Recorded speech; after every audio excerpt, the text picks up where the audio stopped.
Ahí va a llegar el gol del Arsenal. Ozil. Marca Mesut Ozil. El envío al área, al remate. Y ahí está el primer tanto del partido. No lo celebra, por supuesto, Aaron Ramsey. 0-1 para el Arsenal. This is Arsecast Extra.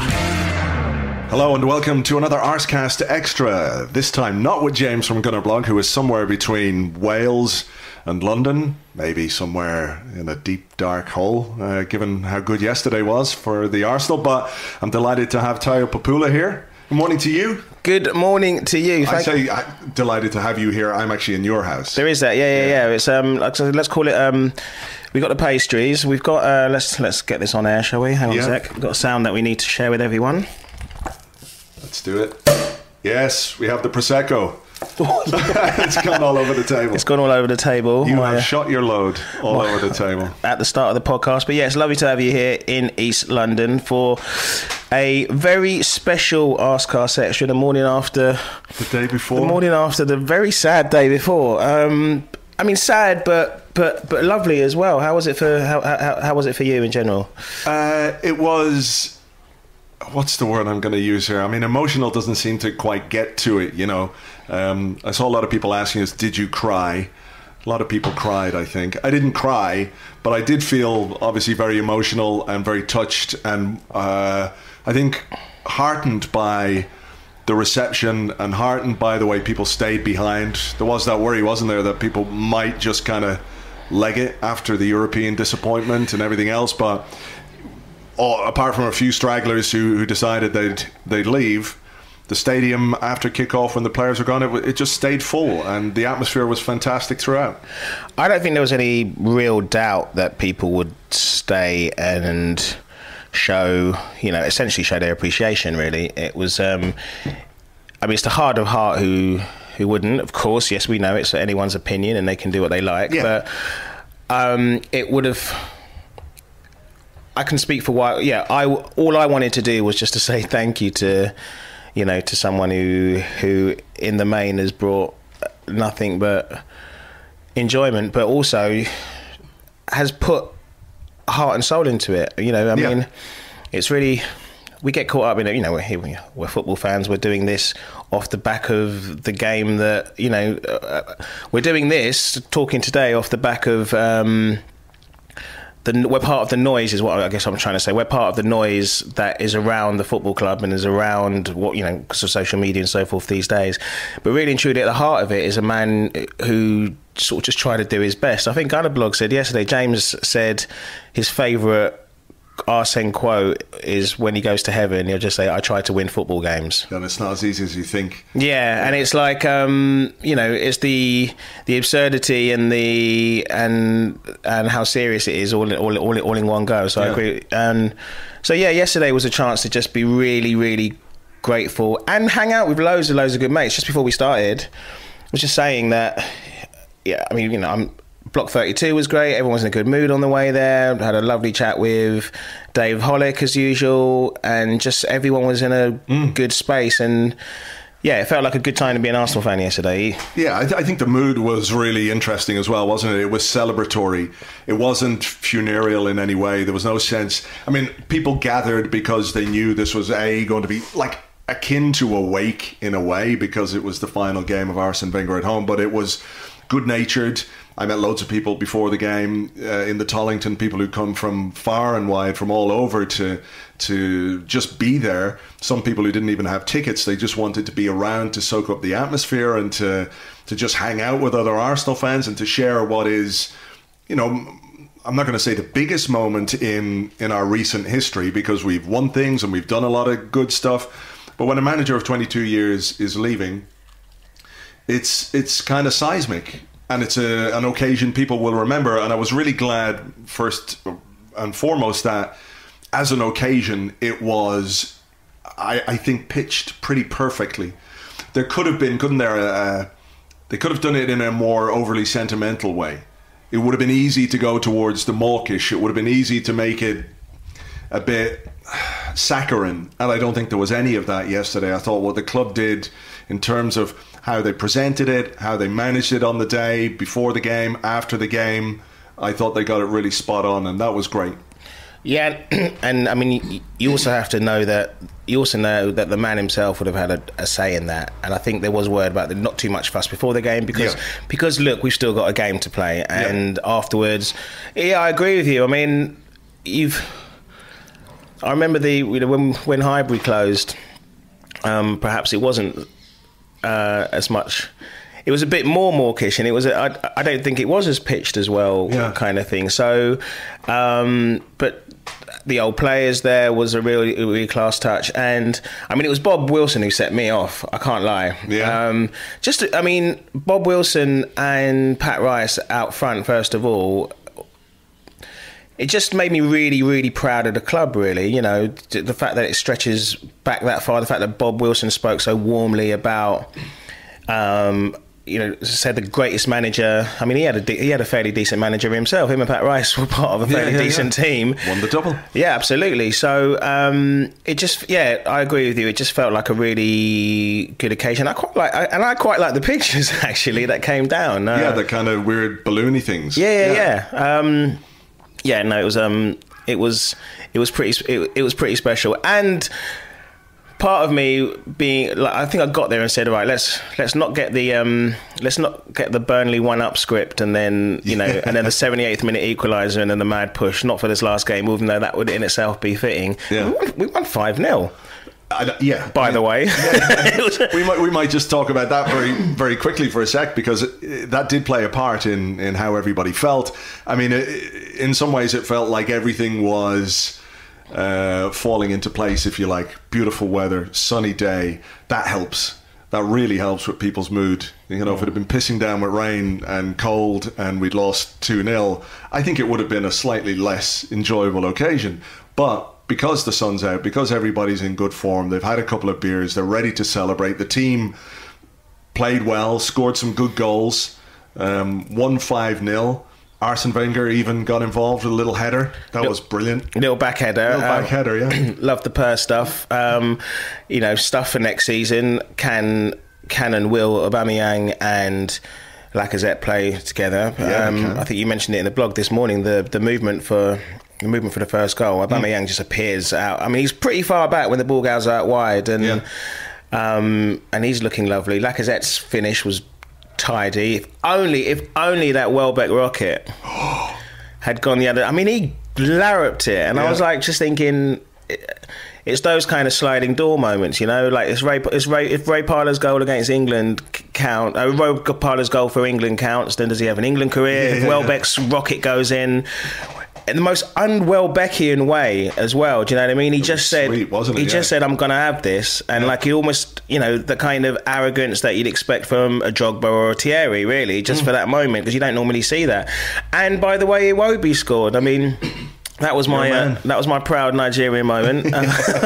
And he's kind of struggled. So it all came together kind of really nicely. Although, while we are talking about the game for a moment, there was a bit of a, the comedy at the back showed itself a little bit in the first half. I think there was a point where, was it Xhaka and Bellerin kind of did a sort of Charlie Chaplin-esque coming together in the ball? Was it? Whatever. Possibly. I've forgotten. All I can think of about our defending is, Callum Chambers and Konstantinos Mavropanos. I'm looking at it going, yes. Could it be? Could it be? That was nice, wasn't it, Andrew? Yeah. Because you saw Mavropanos crunching into people. Yeah, he's clever. I watched him because I was sitting in the upper tier, quite near the front, and I watched him deal with whoever the forward was for Burnley. I know Ashley Barnes went off. It was Sam Vokes, wasn't it? Sam Vokes.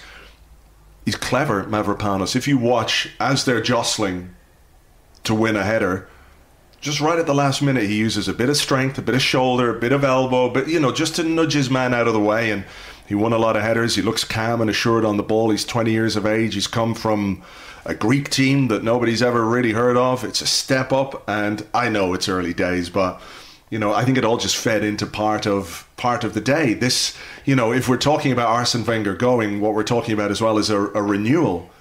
right? A rebirth in some ways of Arsenal. And if we can see some of these young players be part of that, I think it's apt for the occasion that was in it. 100%. I mean, there's nothing that we like more than to, a couple of tackles going, a couple of headers going. I mean, Keith was up, and Keith was ready to marry him. He changed his name to Stavros, and he was ready to marry him after the first time he put down Sam Vokes.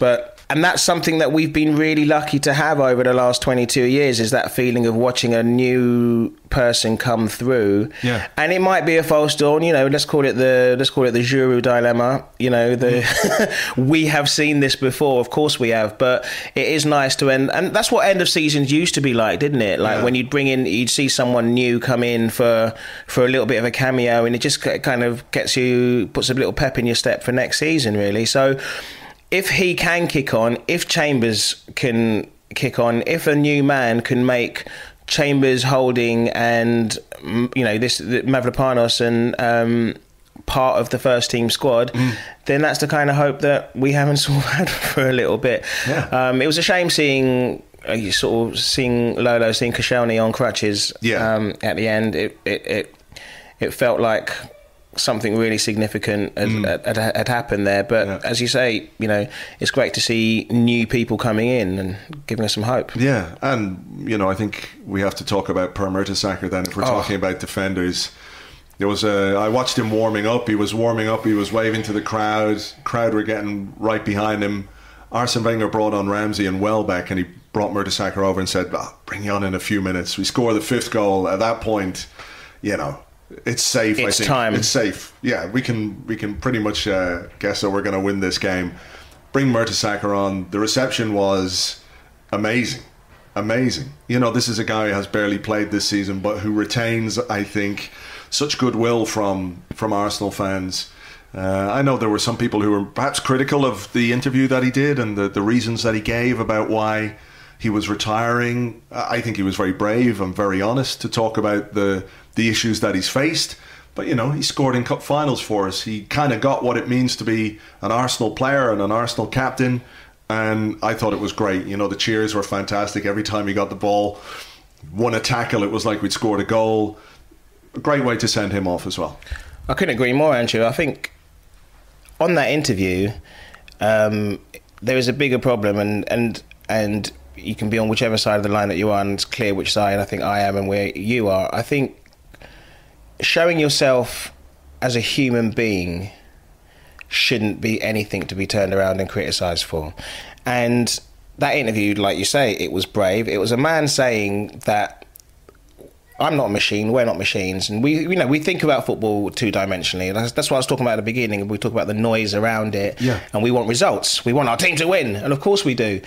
But there are human beings involved, and I got a message from a mate this morning who had to miss the game yesterday, who just said about Arsene Wenger, he's just a fabulous human being. And the same sentiment, I think, showed itself with Per Mertesacker. He's by far and away not the best central defender that we've had, but he's got the club. He supported the club, and he's staying with the club, and he's showed himself to really care about those kind of values, and I think the reception kind of shown that. So any criticism of his reasons or whatever, I think it's two-dimensional and short and a bit mean-spirited, really. So, and yesterday there wasn't any of that. And I think you said on the blog again this morning, when he went down for that tackle, it was kind of like, it was a last-minute winner. And do you remember when they were playing it around a bit at the back, thinking, oh, come on, no, not today, not one of that. Would he smile it off, or would it just be, you didn't want him and Czech to mess up and for Sam Vokes to score. But that was really lovely. And if he'd made that header, didn't get close. I mean, in reality, he didn't get close to it. But we were all just cheering at the possibility. Everyone around me, I think everyone was doing, stay up. Yeah. Get it in the mixer. And then the ball came across. Oh, a nice moment for Kolasinac as well to send. I mean, you got to love a grass cutter. You've made your feelings known before about what's a good goal or not, and when a keeper gets a hand to it, it just takes it off you, doesn't it? But I'm on record for loving a look away pass, but I do also love a grass cutter. Yeah, a grass cutter goal. I like those. I like lots of goals. I thought Kolasinac scored a belter. It reminded me Podolski, kind of goal Podolski scored. You know, Absolutely. giving the ball in that position, and he can really hit it. You know, you look at Kolasinac and Mavropanos on the left side of that defence. There's a burliness there, isn't there? That you know, hasn't been part of our team for quite a while. What did you make of Jack Wilshere? Is this maybe the last time we're going to see Jack Wilshere at the Emirates Stadium? I did wonder. I mean, it was it's funny because normally with the lack of appreciation, you start trying to working out who's clapping the most, who's walking behind, who's showing the most. But of course, all the focus was on Arsene. I don't know whether I was speculating yesterday that maybe the flip of maybe the change of management might make Jack Wilshere think twice, but I mean, I don't understand the situation. Is it on him now or is it on the club? I think there's a contract on offer which he hasn't deemed suitable to sign. So yeah, I mean, if you were him and Everton were going to offer you a shit ton of money, way above and beyond what Arsenal are offering you, and you're a player who's got injury problems, whose top flight career is probably a little bit more finite than some other players. If you've got one big move left in you, then maybe that's what you would have to do as a person, as a footballer. As a person, as a footballer, yeah. But with Sam Allardyce at the end of it, and mid-table mediocrity almost as a certainty, Arsenal puns aside on that, then I'd think about it. I mean, one thing that I think will be evident next season is that the very broad shoulders of the man who's been there to take the flak will be removed, and a lot of players, not to say the boardroom, I'm sure we'll get to that, not to say in the boardroom, a lot of people are going to be exposed next season and will have to step up, because the man who is giving them as players trust and time again to prove themselves above and beyond, maybe too much, because he treats his players as well as he does. I think that was something as well which set me off with. I got an affinity with George Weah, and the story that Bob Wilson told about George Weah just kind of, I mean, I just went at that. But he's given Jack Wilshere chance again, and maybe Jack Wilshere could stay or should stay and prove that he does deserve to play more for Arsenal with somebody else in charge who hasn't been nurturing him since the age of 14 and has said, look, I know what you can do. A new manager is going to come along. You could say this for a lot of the squad, a lot of the first team. A new manager is going to come along and look at them on their merit, not on the fact that he knows what they can do, or he likes them. And this is someone who does that all the time with players. I know what you can do, and I'm going to try my best to get it out of you. Similarly, he knew, and that means in the same way that he's stayed on too long, he's kept players on too long because he's seen something in them.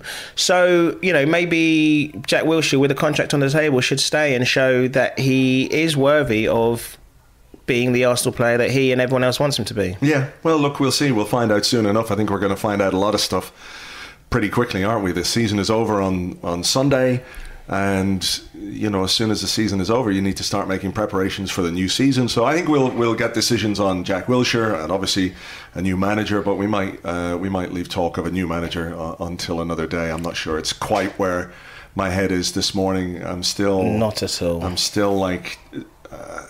I won't say basking, but it was just so lovely. I was really glad to be there. Like, I went to Madrid in the week and I enjoyed that. I enjoyed their stadium. I didn't enjoy the game so much, but you go and you're with your mates and you have the social occasion, and I think sometimes it's easy to ignore that part of what football is, or part of what being an Arsenal fan is. It is the games, it is the players, it is the manager, it is the results, but it's also all the ancillary stuff that's part of it, the experiences that you have, the people that you meet, the friendships that you develop over time. Those are invaluable. They're just part of your Arsenal supporting experience, whether you're going to a game or whether you're meeting with mates in a pub on the far side of the world. It is just part of it, and that's why I think yesterday was so lovely.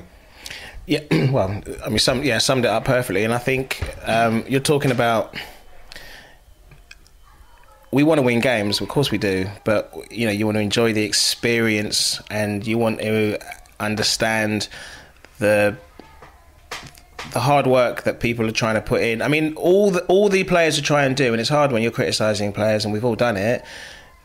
All these players are trying to do, all this man or the manager, all they're trying to do is to win games. They want to win as much, if not more so, because they're the professionals, we're the watchers, as much as we do. And but it is just part of the experience, because we're sitting here doing this because of 11 men kicking a ball about for years. You know what I mean? It's absurd, but it's brilliant. It's that kind of unbelievable belief. Unbelievable belief. And long may it continue. Yeah. So look, the final whistle went, and I spoke to people before this. Before the game, and I spoke to people in the build up to it, and they were saying, look, I hope whatever happens, the stadium is full. I hope there isn't like too many people who decide, look, my relationship with Arsene Wenger is done. I'm not here to celebrate him anymore. There are, like you said earlier, there are people like that, and that's perfectly, they're entitled to that opinion. But I think for an occasion like yesterday, it was really amazing to see so many people just waiting in the stadium, singing songs. I mean, from the start, it was like the repertoire of Arsenal songs. Every song you could ever think of. Some good, some bad, some like, don't sing that, guys, please. But there was quite a few. I mean, I know we said we'd talk about managers another day, but Vieira was sung for quite lustily, wasn't he, on more than one occasion. Thierry Henry as well. Thierry Henry's song rang out. He wasn't there. I thought that was a little bit surprising. I wondered whether he was in. I mean, was the he was working for Sky, right? But I reckon if you're Thierry Henry and you say to Sky, it's Arsene Wenger's last game at the Emirates, I'd like to be there. Maybe he felt like he might take some spotlight away from him, so maybe that's part of why. I just thought it was a little bit of a surprise that he wasn't there. I was wondering where he was. Yeah, I didn't see. I'm sure he was there, Ivan Gazidis. Did you, Ivan Gazidis, was he there? I didn't. I assume he was in the director's box. He kept a very low profile. Did you see Il Duce? Like, does anyone know who that? I'm going to show you a picture of it. This makes terrible radio, but I'll put it up on Twitter afterwards. Okay. There was one absolutely, because as anyone who doesn't know, we sit behind the opposition managers and next to the press box. Yeah. And so therefore we are underneath the director's box, which means that they regularly get Keith's anger. He just turns around, literally shakes a fist. But there was an absolute bruiser in there, standing there like that, not clapping. I'll put it up later. Does anyone know who? Well, I don't know who that is. I'll put it up later on, and then we can find, and we can ask the question. Yeah. Shame. Yeah, that is a bit Il Duce, all right, isn't it? Yeah, Keith directed his anger at the Cronkies and said, "I'm not saying anything to him. He looks like he'll pulverise me." Pick your targets. Yeah, pick your target. I mean, look, let's touch on that before we talk a bit more about Arsene Wenger. They start the celebrations because obviously they're paying tribute to Vic Akers, a man who has also given a lot of years to the club and done great service both to the first team and the Arsenal ladies, as they were, the Arsenal women's team, the most successful manager in women's football, I believe. Alex Scott, who was retiring, has had an amazing career. I did enjoy the Tottenham Hotspur "She's won more than you" fantastic chant. Yeah, brilliant, wonderfully timed. Per Mertesacker, he was there to mark his final game as captain. But when I think it's Nigel Mitchell who does the Arsenal podcast and does the pitch side announcements, I said, "Ladies and gentlemen, please welcome Sir Chips Keswick." And it was like boo, and it was not a minority of people in the stadium booing. It was not. It was. I'm not saying it was the majority either, but it was a fair chunk. I enjoyed that, Andrew. I can't lie. It was. It didn't spoil anything. It didn't. No. It was a little bit like awkward, a touch of like, sometimes when you watch Curb Your Enthusiasm and your toes are a bit like, oh no. It was a bit scratchy, yeah. But he, being the consummate pro he is, he just sort of stood ramrod straight and just kind of wore it. Look, that's their role now. And Stan Kroenke had and Josh Kroenke had their brief moment on the screen as well was met with the say, "Yeah, boo!" Quick, change the camera. Change the camera. It was a nice bit of pantomime. But like I said, the broad shoulders are going to be gone next season. Let's just get the bubbles in there. Yeah. But their barrier is removed next season, and we'll never know until the book. We'll never know just how much was Arsene Wenger and his enormous salary, which everybody always wants to talk about and always has a problem with. We don't know how much he just decided to take on, and they're going to be. We have to see progress next season. We have to see the right appointment made. We have to see money being made available. And how much of that is down to a board who have let Arsene Wenger take the majority of the criticism, and how much of it is down to the handcuffs perhaps that they put on him. We're going to find out soon enough. Yeah. For all the criticism of Arsene Wenger, it was very telling, I think, yesterday that when fans wanted to express some displeasure at why we are where we are, I mean, we can celebrate a momentous occasion and how much goodwill there was, but the underlying reason for this is that Arsene Wenger is going because things haven't been good enough. They chose to express that at the board and not the manager. And to be fair, the manager has taken all the hits down the years. So they've changed the dynamic now. They've put this football structure in place, the Sven, the Raul, the Ivan. They're the ones that are going to be judged now, because they won't have the shield of Arsene Wenger, of this supposed autocrat who makes all the decisions with an iron fist, iron fist in a velvet glove maybe, but that was it. Everyone always said it's Wenger who makes all the decisions, and that was true to a large extent, but now they've changed it and they'll be judged on those decisions, so good luck to them. And by the way, the fact that there was such an outpouring of emotion and gratitude for the manager yesterday, it's not impossible to show that outpouring of emotion and gratitude, and also to recognise that it's time for Arsene Wenger to go. I think Daniel Story said that from Football 365 put it more eloquently than me, but I think he was reacting, wasn't he, to something that was said by, was it Oliver Holt? I believe I believe that's his name. I didn't see the tweet. I am one of many who have been where the privilege of seeing his wisdom has been removed from my from me from a long time ago. Voluntarily, or it was inflicted upon you? I think many years ago I might have commented about that you could smell the alcohol on one of his inane rants, and from that moment on, my access to Oliver Holt. Oh well, look, I'm sure your life is. It went on. Yeah, it went on, but I mean, on that point, it's not. It's. I mean, surely it's just. It's the reaction of a man who wants some attention on a day which has got nothing to do with him at all. I think that's a really good way of putting it. Absolutely, because you can't fundamentally misunderstand football and football fans that much if you're a football columnist and a football writer, right? That it is possible to think it's time for change, but also be hugely appreciative of a man who's given you some absolutely amazing moments and great times as a fan, and you can say, look, that stuff that we were frustrated about, it doesn't matter now.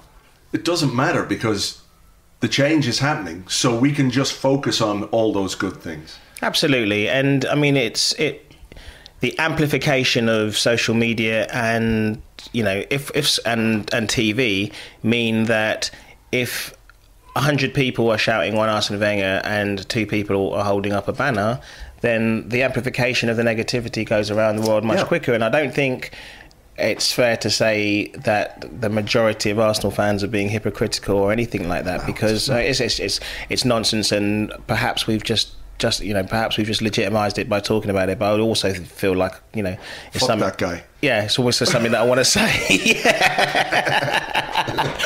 So that's that dealt with, and well, look, then Arsene came out, and there was a guard of honour for him, and he stood on the pitch. You're crying already. Honestly, I didn't cry. I don't. I'm not that kind of a cry person. Some people who cry at adverts, I'm not that guy, but it was impossible not to be touched by it. It was impossible not to get those little shivers down your spine when he talked about, I'm like you, I'm an Arsenal fan. I bet you didn't even cry at the end of season 4 of The Wire when Dukey left. I'm Mikey. rewatching it, man, and I've forgotten so much. It's like a new experience for me. What a feeling that must be. I know, so no spoilers. All right, my girlfriend has said that she'll watch. She said to me the other day, "Do you mind watching it for the 10th time if we start from the beginning?" The 10th time. I've seen it 9 times. Yeah, so I'm like, I like how you kept count.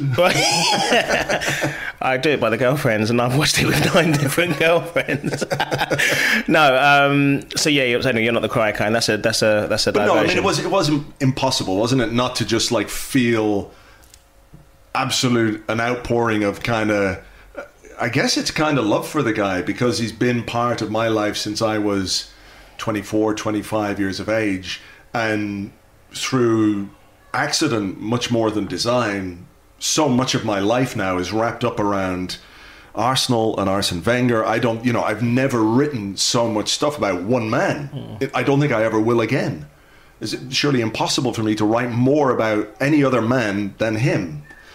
And, just seeing him standing there, taking in the occasion, when he says, I'll miss you.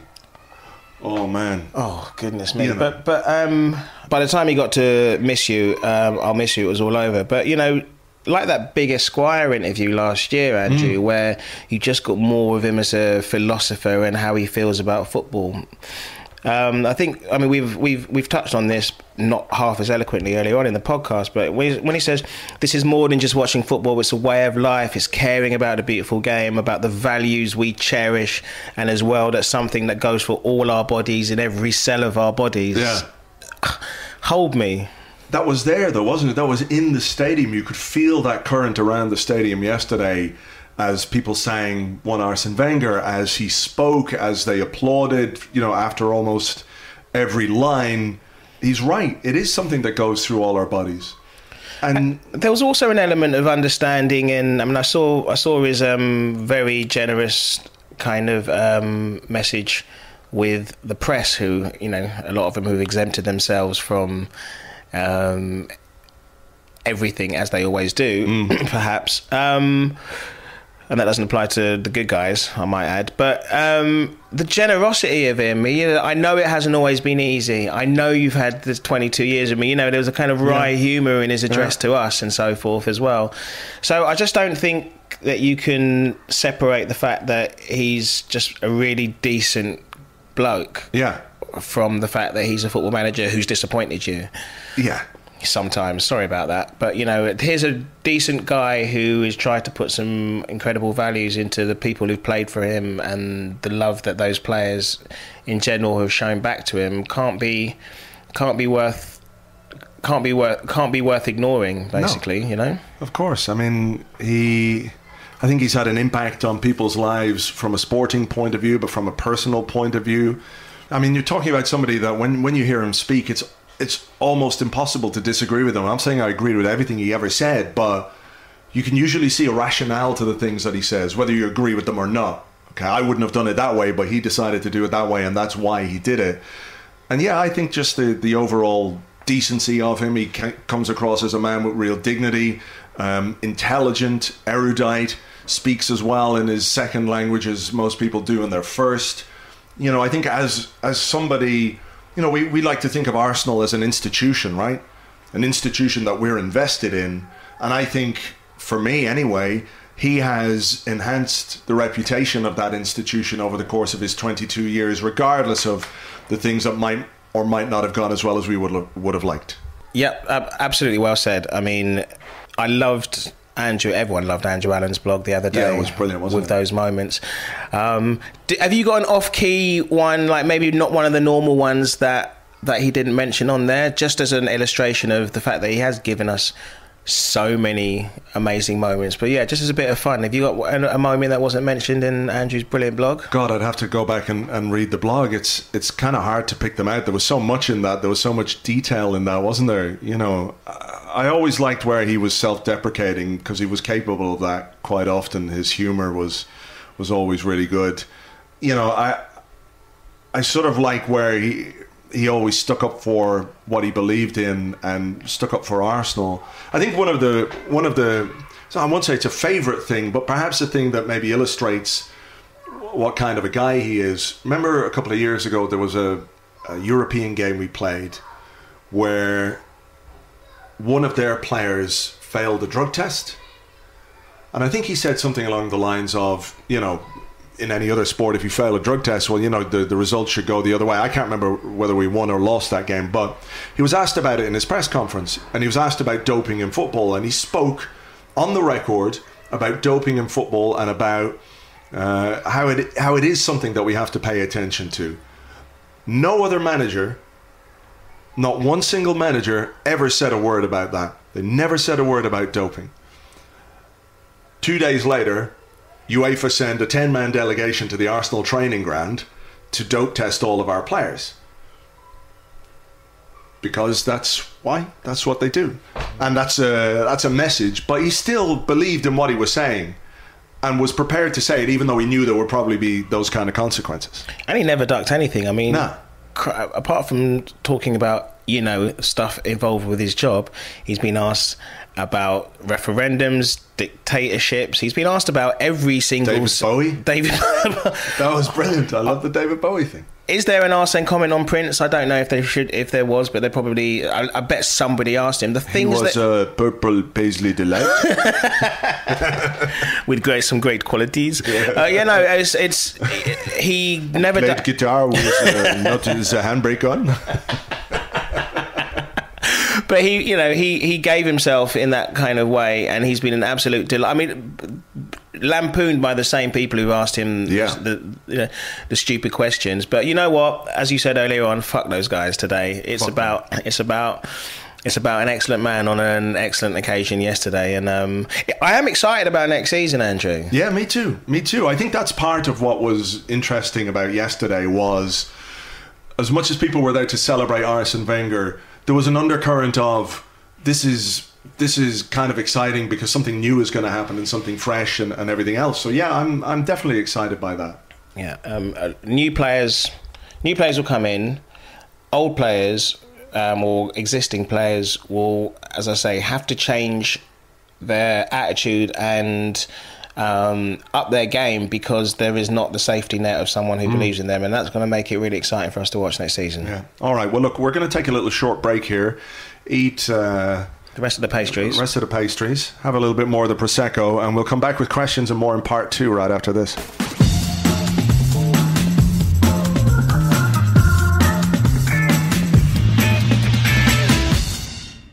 Welcome back to the Arsecast Extra. This is the part of the show where we answer questions that you sent to us on Twitter at DJ Tayo and at Arseblog. Not on Facebook today because I just haven't got around to posting it on Facebook. So sorry, Facebook people. You're going to have to be content with all the other weeks when we don't answer the questions from Facebook either. Right, I'm going to start. This one comes from Dave Keegan. And he wants to know, he says, it was a classy touch by the club to present Wenger with the Invincibles trophy. But such is his humility, do you think Arsenal will bequeath the trophy back to the club in his last will and testament? I mean, what do you think, A, of giving him that trophy, and B, like, what's he going to do with it? Do you think he'll just give it back to the club? He's not going to, like, put it in his jacks, is he? Yeah, that's a really good point. I don't think... It was a classy thing to do to give it to him. They had to give him something. I mean, they're not going to give him a gold watch, are they? You know? And here is a lovely carriage clock for all your service. It's a symbol of his greatest achievement. Exactly that, of his greatest achievement, and so it was fitting that it was part of the presentation. But yeah, I wouldn't be remotely surprised if he turned around and gave it back to the club, because he did it for the club, and it was nice seeing a few of those Invincibles there. I mean, I booed myself hoarse with Canoe. Yeah, he came on the screen. Oh god, that was amazing, and to see Ralph as well. And while we're talking about Invincibles, and I know that I'm preaching to the choir here, but my God, how handsome did he look? Bobby. Oh my goodness. Oh. There was a moment where he came on the screen and I was just like... There's a picture of... someone posted a picture, I think it's... Petit, could be Petit, Sol Campbell, Robert Pires, Freddie Ljungberg and Lauren all together, I'm looking at it going, okay, I can see some of these guys are getting a bit older, but holy shit, Robert Pires looks amazing. Absolutely. I mean, Freddie was in good nick as well. Gilles Grimandi is getting more and more French by the day. I haven't seen Gilles Grimandi for a while. He was there. He was. But I love seeing Ralph as well. He fills out that shirt, doesn't he? He does, yeah. A great collection of players symbolised by that great trophy for his greatest achievement. So yeah, I do think it's fitting that they gave it to him. And I love the fact that it was Pat Rice. Well, they were bomb-proof, weren't they? Pat Rice and Bob Wilson. You know, I guess there must have been some measure of anxiousness on the club's behalf as to how it might go, just in case, because things have been so fractious. And there is perhaps an element who might have made it into something it shouldn't have been. So you bring out Bob Wilson, you bring out Pat Rice. Like, what kind of an asshole would you have to be to like have a problem with those two? You have to be the biggest asshole. So we've had. I've got one for you. This is from Tom Servo Jones. There's been a few of this. I've just picked out his one.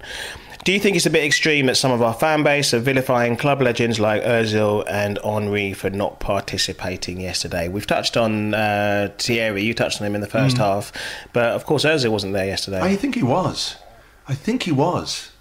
Oh? Yeah, in the lineup of players, I was watching Match of the Day 2 last night, and if you pause, just as it's kind of fading into a different shot, I think Mesut Ozil is there wearing a cap and a tracksuit and that kind of stuff. So I think he was there, and I think he was there on the lap of appreciation. I guess I wanted to bring out the fact, I wanted to mention him anyway, because of course in the week he was very much dug out by another club legend, Martin Keown, who called it. I think we all knew. He said he will be ill on Sunday. Don't you worry about that. I mean, any thoughts on that? I think maybe Mesut Ozil is one of those players who needs to be treated differently from other players. I remember seeing one of those, one of the Soccer AM type things where they go like, who's this guy, who's the best trainer, who's the teacher's pet. It was Aaron Ramsey, I think, talking. He said, yeah, Mesut Ozil, he's the teacher's pet. He just goes into Arsene's office and, you know, whatever he wants, he gets. And I think there's been an element of that with Mesut Ozil, that perhaps Arsene has decided that he can be treated that way, or he will treat him in that way. That maybe a different manager would have a different outlook on that kind of thing. Maybe wouldn't be as indulgent in some of the things that he does. You know, when a manager talks about a player being missing because of illness or a back problem, you're immediately on suspicion, right? Yeah, he's definitely ill. What does that mean? Like, he's got a calf strain, he'll be out for 3 weeks. He's got a groin, dicky, hoo-hickey, whatever. You know, those are specific things. But a back problem, yeah. Which can miraculously clear up. Absolutely. But I mean, clubs have always had players like that. Yeah. I mean, I think Wrighty talks very funnily about, I think it's with George Graham, or maybe it's with Arsene Wenger, I'm not quite sure. It probably would be with George Graham, wouldn't it? That he just, you know, he got a little bit of a pass because he was the one banging in all the goals, and they all say that Tony Adams could just stroll around and do what he wanted, got the contracts he wanted. So people are always going to have their favourites. So, but it is interesting that I did think it was interesting the way that Martin Keown came out like that, and it'll be interesting to have someone like Martin Keown in the dressing room 4 days when things don't go that well for a luxury player. You do leave yourself open to it, don't you? Yeah, you do, but I think it's to do with the style of play. You know, I'm not sure everything Keown said was particularly right. You know, whatever he said about him having an emotional breakdown or whatever that was, I don't think there was any need for that. Yeah, I think you can question perhaps some of his availability, you know, when the game is definitely away from home and it's up north. Chances are Mesut Ozil might have a little bit of a back problem, or he might be ill. You know, we either have the world's most brittle-backed, sickly player, or there is just a little bit of indulgence going on there. And I guess people will accept that if in big games, Ozil is a guy who's going to pull you through them. I'm not sure that's necessarily been the case. I mean, I really like him as a player. I think he's a fantastic player. I think I think, when you look at around Europe at the creative players, he's certainly one of them. And I think maybe he is someone also who could benefit from a different system and benefit from a different manager who maybe pushes him to get more out of him, or maybe decides he needs different players around him to get the best out of him. Perhaps that's what it is. But yeah, he's a target, I think, for some fans because of his style and because of just the general unavailability at times. So... Me or you? I think it's me. We've got here one from Clive PAFC, Clive, who's on the Arsenal Vision podcast, and he says, do you think Arsenal failed Arsene Wenger as an employer? We were weak and we let his career derail. No way should that man be walking out of our club with all that knowledge. That's not how you build organisations. We should have been firmer years ago. And also, do you think Wenger will return? I mean, he'll return as a fan, sure, and take his seat in the director's box, I'm sure, just to watch a game. Did the club fail Arsene Wenger? That's really interesting because we keep on hearing about how much influence he had on the club, and maybe an overbearing one as such. So in that sense, the club failed themselves by letting it get to the situation where one man... It's all right. We can have phone noises on this podcast. Okay, we can have fun noises. Yeah. The club failed him by letting it get to the situation, or failed us for letting things get to the situation where he's in a position to ask to plot his own downfall. Show me a man or woman in any field who is going to be able to negotiate their own departure as well as someone. Sometimes you need someone else to turn around and say, you know what, we saw it with Brian Clough. Not everyone can. Sir Alex Ferguson had 2 goes at it before he finally got out the door on his own volition. So yeah, maybe the club have got a level of responsibility in the situation that we ended up in. If Arsene Wenger had wanted to walk away or had been able to walk away after one of the recent cup finals, were we in a position to get a replacement? Were we in a position to kick on from there? Yeah. And it's all speculation. Perhaps did he stay on because was he ever asked to stay on because, you know what, we're not ready yet, we need to get stuff in place? The book. Maybe we'll find out these things. So yeah, there has been, and I think that was shown in some of the reaction which we've already talked about yesterday as well. There's culpability in the boardroom as well for the situation that we're in. But I mean, look, I'm an unashamed Arsene apologist, clearly, but while recognising his faults, of course.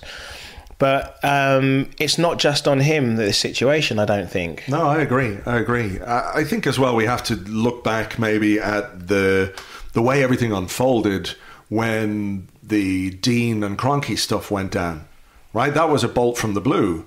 That was a real bolt from the blue. And all of a sudden, David Dean, who's Wenger's basically a sounding board in many ways, but also a man who can get things done, is gone from the club because of the way that he wanted to bring Kroenke in, then wanted to bring Usmanov in. You know, he created this kind of vacuum at board level where all of a sudden the guy who would push Wenger to do things was no longer there. Wenger then was the guy who appointed his replacement. There were all kinds of... It took maybe, 18 months or so? 2 years perhaps to appoint Ivan Gazidis? And Gazidis has always been... inferior, that's the wrong word, but you know what I mean. He has not had the same kind of influence that David Dean had. He didn't have the same influence over Wenger. I think over the years, Gazidis and Wenger's relationship has been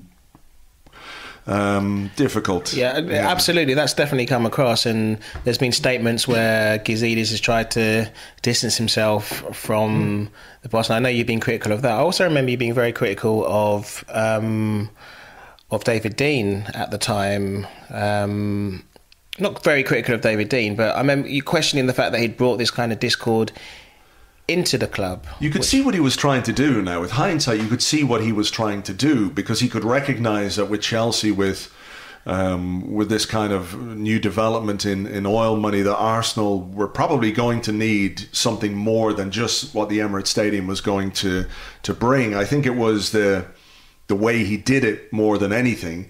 And ultimately, it was Dean who brought Kroenke on board. When the board found out what was going on with Kroenke, they shafted Dean. Dean then went and got in bed with Usmanov, and now this is where the Arsenal Cold War comes from. Well, at the end of the day, David Dean got, 75, 80 million pounds for his Arsenal shares. So, the consequences of that weren't just this boardroom schism. They created this power vacuum into which Arsene Wenger inserted himself in many ways, that he became the most powerful figure at the club in all things football. And that has been part of why we haven't won the title since 2004. It definitely is. It's only now perhaps that the board are beginning to feel emboldened enough or strong enough to make decisions that they should have made a few years ago, I think.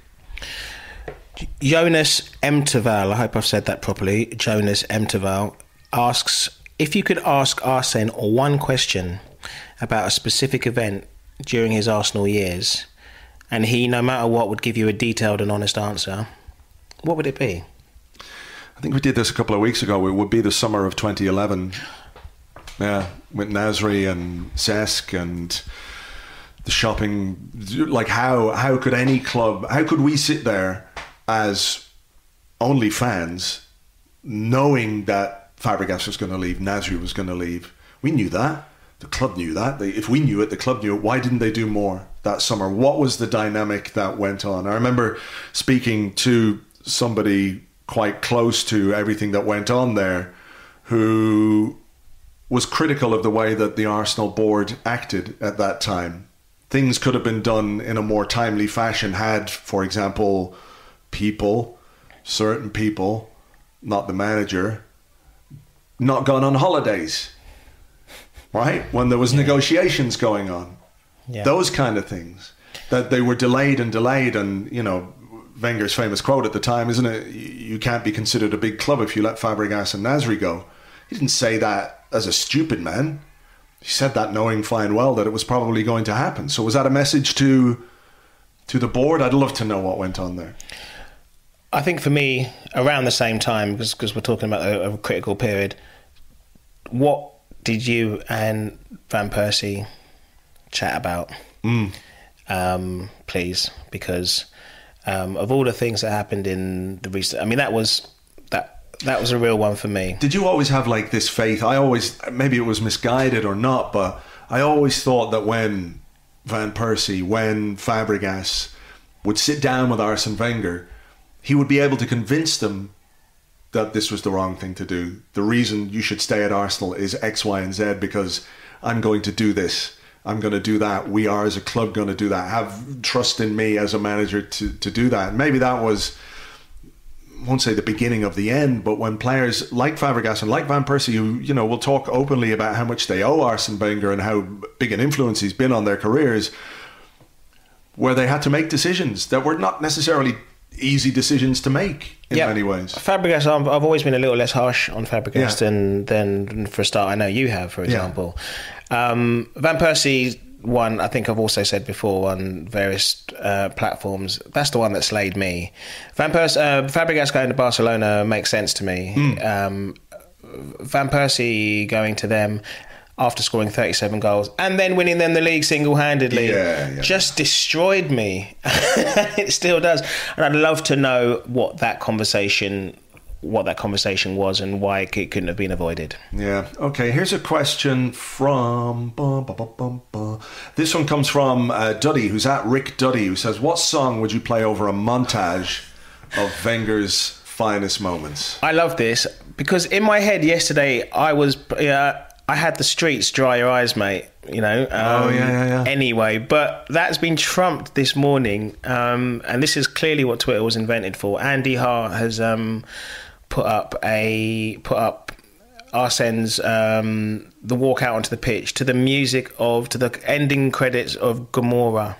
That is some TV series, that. Which is why, I mean, it's a potential Hall of Famer in TV, and we should really do a mini series podcast at another time. Yeah. But it is very fitting to put the music to the ending credits of Gomorrah. If you haven't seen Gomorrah, you need to. If you haven't seen Andy Hart's tweet, you need to do that as well. Yeah, James Wilkinson, who's at James Wilksy, replies David Bowie Heroes, which of course is just one of those. It's slightly anthemic. I don't know what I'd actually pick. I'd have to go through my iTunes library, you know, that way. I'm pretty confident I could find the right piece of music, but off the top of my head, I'm struggling a little bit with this one. Okay, cool. Let me see what I've got for you.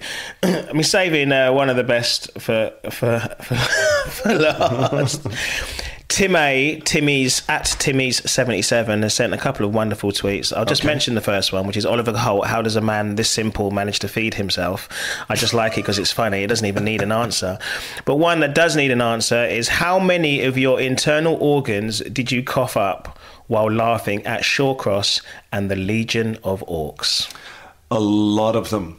That was, if we're talking about setting up a weekend of celebration, to see that happen before we were going to say goodbye to Arsene Wenger was just something else, wasn't it? If you could write a script about, okay, Stoke getting relegated. I remember I saw people last week on Twitter talking about, if it comes down to it on the final day, would you happily accept a defeat to Huddersfield if it meant Stoke going down? Yep.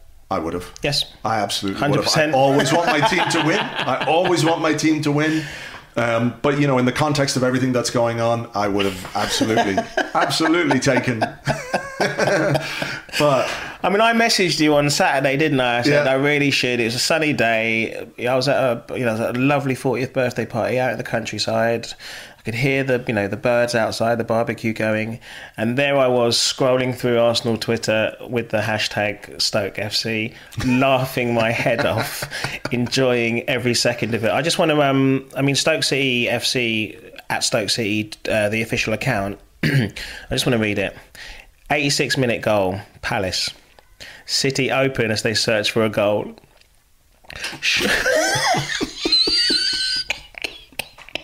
Shawcross attempts to cut it out. Instead, Shawcross provides the assist of the season because he would have been offside. Setting up Van Aanholt, who scores, brackets 1-2, hashtag FCFC. And I just put, tell me, like, if you do it in your best kind of Charlie Murphy voice, I challenge you, tell me a better moment than that. It was glorious. Does that make it does it make me a small-minded football fan? Yes. Is that the point of football? Sometimes. Isn't that the entire existence of Twitter for moments like this? Yes. It was brilliant. Good luck to them. Good riddance. Are we hanging on to it for too long? Probably. But have they hung on to it for too long?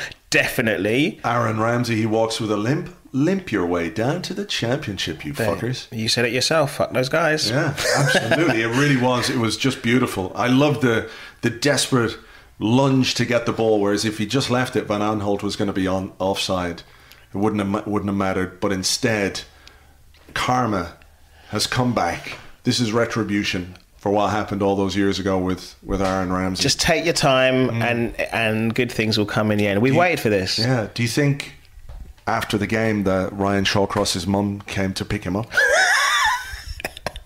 He had a better reason to cry this time. Yeah, no. I did see something else hilarious. I can't find it at the moment. A really funny thing about it. If you take Shaqiri's career in reverse, it reads amazingly. Where did he start? Because we have a question here about whether would you take Shaqiri because he's got he can take a good free kick now and again. I think my answer is no. I prefer my players to be a little mobile, a little less barrel shaped than Shaqiri. I'm looking it up here. Okay, he started at FC Basel, Basel 2, Basel, Bayern Munich, Inter Milan, Stoke City. And now I presume he'll be off in the summer. Yeah, he's too good for them, but he's not good enough for I think he'd do well at another half promoted club. Here it is. Shaqiri's career in reverse is brilliant. Establishes Stoke as a mid-table side, gets noticed after scoring the goal of the tournament at Euro 2016, spends a season at Inter before joining Bayern Munich, where he wins the treble, then ends his career with his home club in Basel. So that's a sensational career in reverse. But no, I wouldn't take him either. No. But I think we're missing the point here. We shouldn't be talking about Shaqiri. We should be talking about Shawcross and still laughing at his misfortune. His face at the final whistle was an absolute picture. I got a screenshot which I will cherish. I might get a fucking t-shirt made out of it. You know what, actually, I might do like they do with a royal wedding. I might get a series of commemorative plates. Make some placemats, crying Schalke. He's not crying. He's just like, oh no. Commemorative Shawcross plate. He's going, what club will I join this summer as I walk away from this fucking mess that I caused? He created, basically. Fuck those guys. They're gone. Fuck those guys. Okay, this one comes from 49, who's at Scott's 84, and he says, when do you think it's correct for the club to announce Arsene's successor? And with season ticket renewals coming up, how big is it that Ivan Gazidis and co get the right man in first time? Wouldn't it be wonderful if they did it almost in the week after the last game? We've got a World Cup. We've got a World Cup coming up. We've got players who want to know whether... I mean, we're hamstrung enough because we have finished sixth and we're going to be playing in the Europa League. So we need to have something as much as possible to encourage teams to get on board early. I think one of the less good things about Arsene's reign is just how late it was that we did our business. So it would be great if the club did it straight away and carried on riding this, wave of optimism. Really, it'd be a shame to let it die off over a long, taking their time with it and letting it drag on into the World Cup. I think. Yeah, I think next week. I wonder if we might get something this week. Something might start to leak out towards the end of the week because it is a World Cup summer. It is a truncated transfer window as well, isn't it? Because it closes before the season starts. It's only in the Premier League or it's only in England.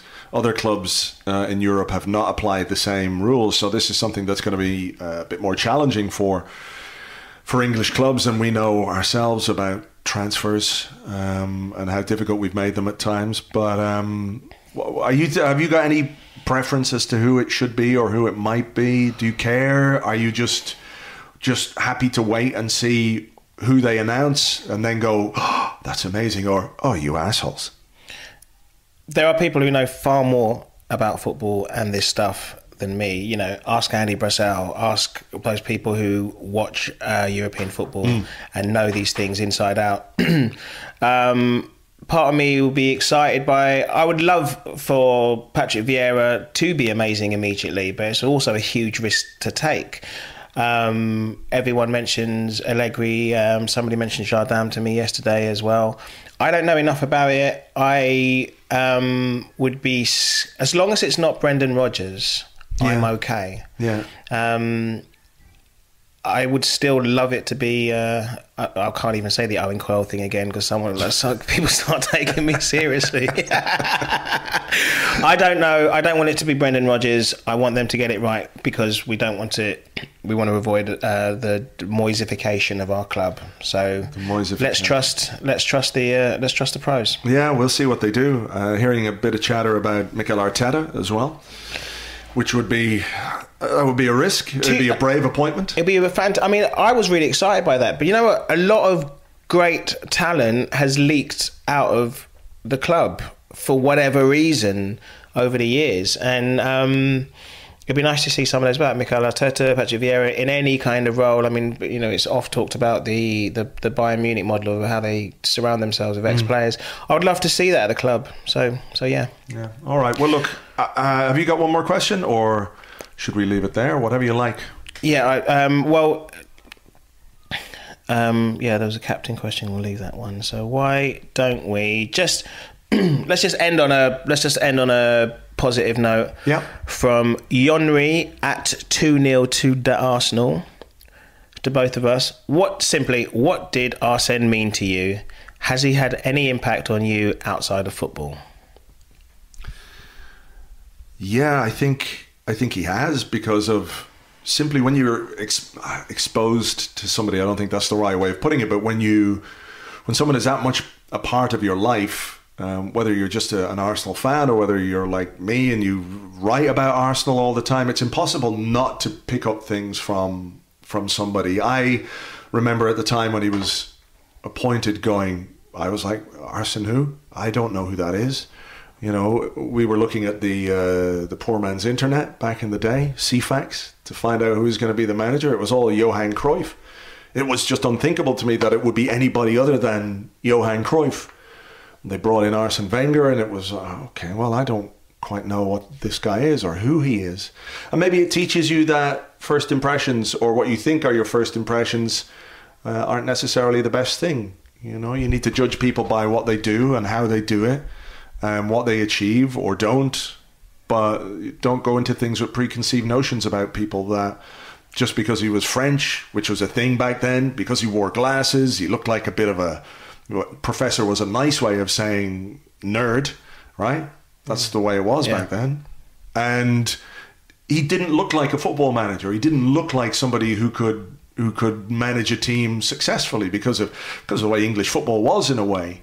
So I think if the impact he's had on me is to judge people by what they do, not on how you think they look or what you think is their suitability for something. You know, judge them on what they do. And I think over the 22 years, I've said this time and time again, I've had some of the best times of my life under Arsene Wenger. Some of the biggest football frustrations as well. I mean, there's no question about that. But more than anything, I will remember the first double. I remember sitting in a hotel room in Galway. We were out clubbing down there, and it was a Sunday, and everyone wanted to go home, and this was a 4:00 game on a Sunday. It was a beautiful day, and they're going, come on. I'm going, no, I'm fucking staying here. I'm going to watch this because we're about to win the title here at home. You know, that and the 2002 and Robert Pires and 2003 FA Cup and the Invincibles, you know, even the Champions League final, as disappointing as it was, is just something that will always live with me. So, you know, he's meant a lot to me. He's meant a lot to me. And I think he's had a big impact on my life, on my career. And I was just glad to be there yesterday to say thank you in whatever small way that was, standing up and clapping while he walked around the pitch. Yeah, I mean, if anything, and again, there's a good and bad in this as well. I mean, you can call it stubbornness, or you can call it a belief in an absolute unwavering belief in a principle.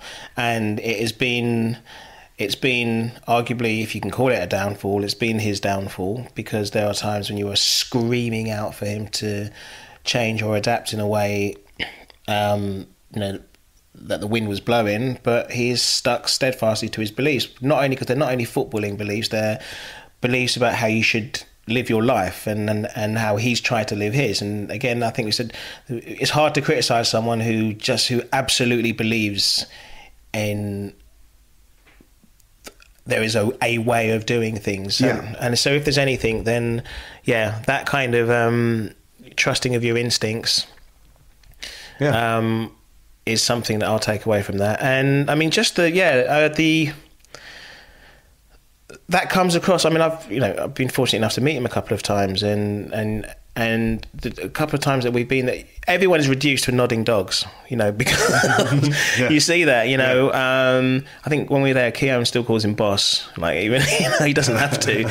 So, but that comes from, because what he's telling you an absolute conviction that he believes in what he is saying, and that's an impressive thing. So it's a good way of finishing, just saying thanks, mate. Yeah, thanks. It's been a hell of a ride, hasn't it? Yeah. Oh God, hold me. We better finish the prosecco. I'm getting embarrassed. I'm getting shy again. I'm getting emotional. Thank you, everyone, for listening to this. Really appreciate it. Thank you to Tony and Nick for the prosecco. It's gone down very well indeed. Thank you to Arsene Wenger. We'll catch you on the far side. Cheers. Cheers, mate.